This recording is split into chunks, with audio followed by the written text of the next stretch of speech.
السلام عليكم ورحمة الله تعالى وبركاته. كنتمنى هذا الفيديو يلقاكم في احسن الاحوال ان شاء الله يا ربي. كما كتعرفوا خوتي رمضان على الابواب، كنتمنى انه يدخل عليكم بالصحة وبالخير وباش ما تمنيتوا ان شاء الله يا ربي، ويدخلوا علينا يا ربي لا فاقدين ولا مفقودين وبصحة جيدة ان شاء الله. غادي نبداو على بركة الله تحضيرات ديال رمضان، واول فيديو غادي ندير لكم هو السيجار بواحد الحشوه اللي كتجي رائعه، كنتمنى انه يعجبكم.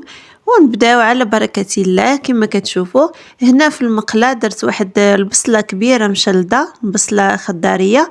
اللي بغى يدير البصله الحمراء ماشي مشكل، بحال غير هي البصله الخضاريه كتعطي واحد المذاق زوين في هاد الحشوه. ودرت عليها واحد 250 غرام ديال الكفته او اللحم مفروم. كتبقى الكميه على حسب شحال بغيتو ديروا، ممكن ديروا نصف كميه اولا دوبلوا المقادير. المهم نتوما غادي تشوفوا الكميه اللي غادي تعطيني في الاخر. كنضيفوا الملح على حسب الذوق، ودائما كنديروا الملحه ناقصه في الاول حتى كنذوقوا في الاخر، وعاد كنزيدوا لان عندنا واحد المكونات اللي هما مالحين، فضروري خاصنا نحديو مع الملحه. هنا ضفت واحد معلقه ديال التحميره، معلقه ديال الكمون يكونوا عامرين، وغادي نضيف هنا المعدنوس مقطع، انا ديجا دايره في الكونجيلاتور، ممكن ديروه طري على حسب المتوفر عندكم.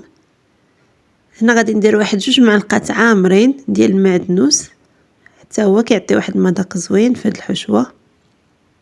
صافي البنات، هكا هادشي اللي غادي نديرو. غادي نسيت ما قلت لكمش، راه درنا الزيت، درنا واحد 3 المعالق ديال الزيت، راه تصور في الاول. صافي كنحاولوا نخلطوا هاد الشيء مع بعضياتو، وغادي نوضعوه على النار اللي تكون متوسطه حتى طيب لنا الكفته وتنزل لينا البصله وينسجموا مزيان هاد المقادير، وعاد نكملوا الطريقه. هنا البنات عندنا بطاطا اللي درتها تسلقات كما كتشوفوا، راه باقا سخونه يلا نقيتها. خديت هاد بطاطا تكون متوسطه باش كطيب ليا مزيان وكتجيني سهله باش نستخدمها. كانت عندكم بطاطا كبيره كتحاولوا تسلقوها مزيان باش تسهل عليكم العمل. كما كتشوفوا هنا تقريبا عندي شي 7 ديال البطاطات متوسطين. الا كانوا عندكم كبار ممكن ديروا غير 4 كبار، اولا الا كانوا صغار من هذا الشيء كتزيدوا المقادير. صافي كنمعسوهم هنا غير بالفرشيطه، انا حاولت انني نمعسوها بالفرشيطه باش نسهلوا علينا الامور، ما كاين محسن من البساطه. وبالنسبه اللي بغى يمعسها بديك اللي كيمعسوا بها بطاطا ممكن، غير هي اللي كنطيبها مزيان راه غير بالفرشيطه راه كتمعس. صافي هنا ما حدها سخونه كنضيفوا لها واحد 6 ديال الفرماجات مثلثين، الجبن المثلث.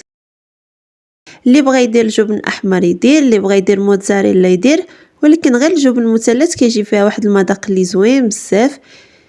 علاش درتوها البنات وهي سخونه؟ باش كينسجم مزيان وما كيبقاوش دوك الطريفات ديال الفرماج، كتنسجم لنا البطاطا مع الفرماج مزيان. كنحاولوا نمعكوهم غير بشويه حتى يتخلط لنا كلشي.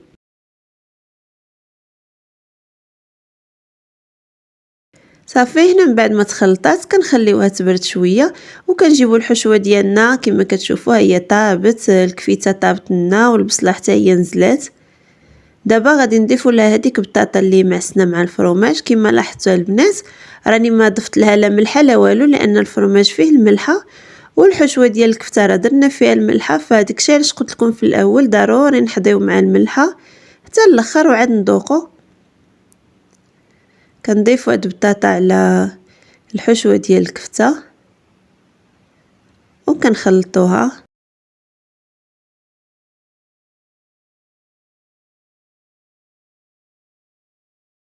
ودابا غادي نزيدوا واحد شويه ديال الزيتون مقطع كما كتشوفوا، تقريبا شي 4 ديال المعلقات كبار ديال الزيتون اللي قطعته لهذا الشكل.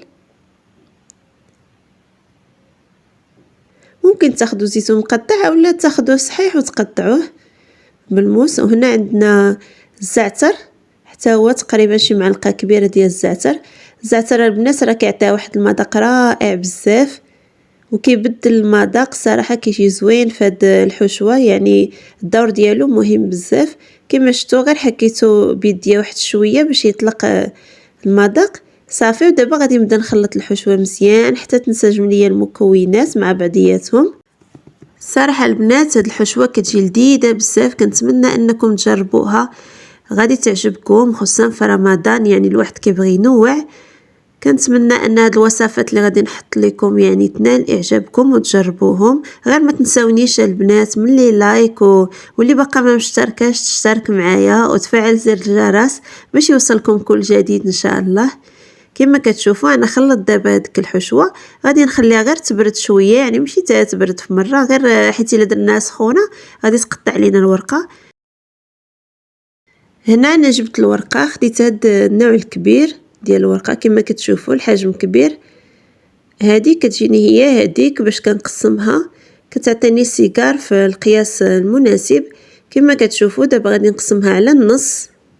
راني خليت لكم الطريقه غير بشويه باش تعرفوا الطريقه كيفاش كنحصلوا على السيجار اللي يكونوا حجم مناسب. كما شفتوا انا قسمتها على جوج. دابا غادي نشد كل نص وغادي نقسمو حتى هو على جوج، بحال غادي نحصلوا على 4 ديال الاجزاء، ونحاولوا يكونوا في نفس القياس. يعني عندنا ميزاننا كنستعملوا غير المقص، اي مقص عندكم في الدار اللي يكون نقي، او لا ممكن نستعملوا غير الموس ماشي مشكل. غنحاولوا معاه حتى تقطع لينا كامله. هكا كنحصلوا على اجزاء مقادين وكتسهل علينا الخدمه باش ما نبقاوش كل مره نقطعوا كل وحده بوحدها. صافي هنا كما شفتوا انا قسمت النص الاول، غادي نقسم حتى النص الثاني بنفس الطريقه. صافي حتى نحصلوا على الاجزاء اللي بغينا وكيكونوا واجدين وكتسهل علينا الخدمه. هنا البنات راني كنت خديت نص كيلو، ولكن ما استعملش نص كيلو كامل، راه غادي تشيط لي شويه ديال الورقه وغادي نديرو فيها ان شاء الله حشوه اخرى. غير تابعوا معايا ان شاء الله باش يوصلكم كل جديد في تحضيرات رمضان. كما كتشوفوا كناخذوا واحد الوحيده وكنغطيو الورقه الاخرى باش ما تنشفناش. ضروري هذه المرحله البنات، حيت الا خليناها بلا بلاستيكه غادي تنشف وغادي تخسر لينا الورقه.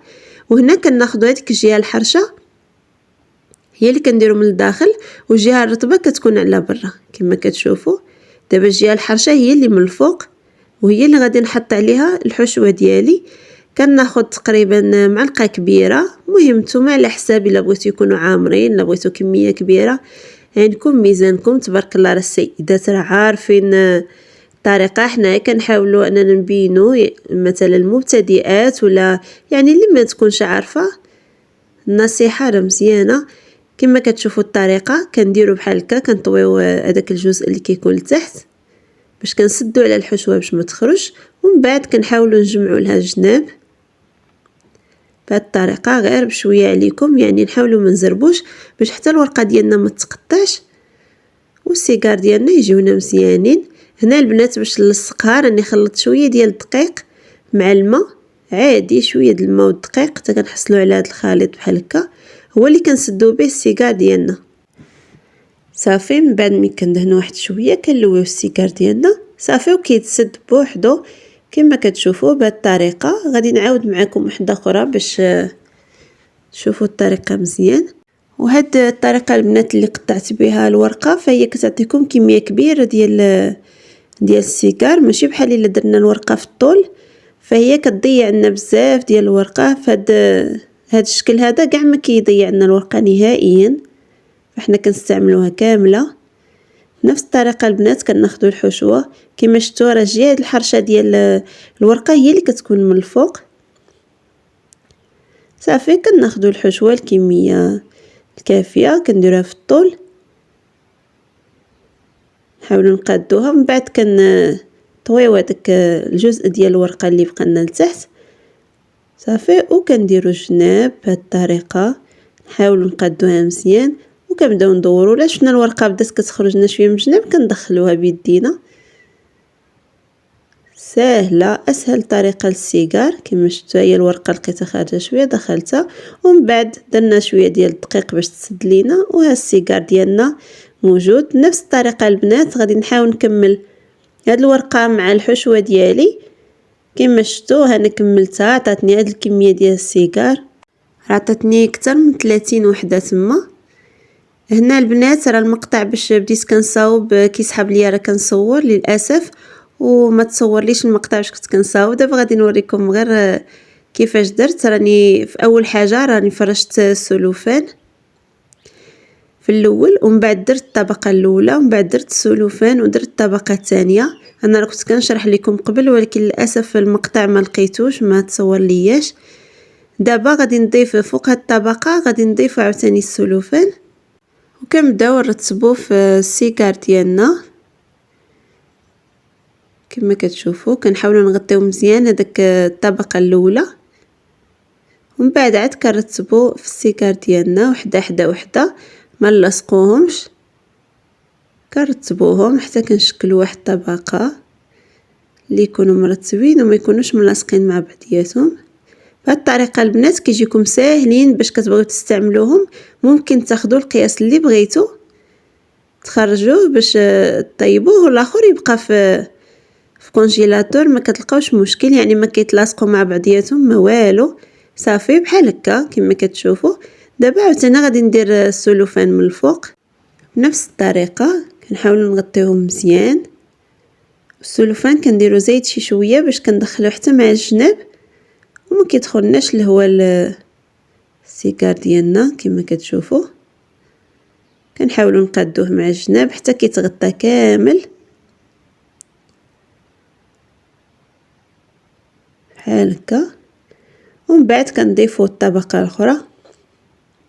ملي كنبغيو البنات باش نستعملوهم كنجبدوهم كونجيلاتور كيكون عندنا الزيت سخون مزيان وكنديروهم مباشره، يعني ماشي تخليهم حتى يطلقوا عاد تقليوهم، لا كي تخرجوهم من الكونجيلاتور ديروهم في المقله يتقلاو ونقصوا العافيه.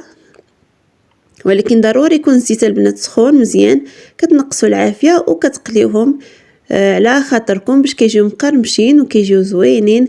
الصراحه كيجيو كيما بحال يلا صاوبتيهم كيجيو رائعين. غير تبعوا هاد الطريقه اللي قلت لكم كيما تخرجوهم قليهم ما تخليهم لا يديكونجولا ولا والو وبسرعه كيوجدوا كيطيبوا على خاطرهم مع العافيه تكون مهيله ولكن الزيت يكون ديجا سخون مزيان. صافي حتى كيتقرمشوا وكيوجدوا كيجيو زوينين بزاف ولذاذ. كنتمنى انكم تجربوهم الصراحه ما غاديش تندموا. صافي هنا من بعد من ساليت السيكار ديالي كنغطيهم وكنوضعهم في كونجيلاتور حتى نبغي نستعملهم. وهذا البنات من بعد ما قليتهم كما كتشوفوا راه كانت عندي واحد العراضه ديكشي علاش صورت لكم مزروبه الصراحه الطبق النهائي. هنا راه درت معاهم حتى البسطيله ديال الدجاج. دابا ان شاء الله نصورها معاكم الا بغيتو نحط لكم المقادير نصورها معاكم. وهذوك السيجار كيجيو لذيذين وكيترافقوا بالسكر كلاصي والقرفه وكما شفتوا راه فرشت لهم لتحت المعدنوس كيجيو رائعين بزاف. كنتمنى انكم تجربوهم. ما تنساونيش من الدعم والاشتراك والى اللقاء في فيديو قادم ان شاء الله.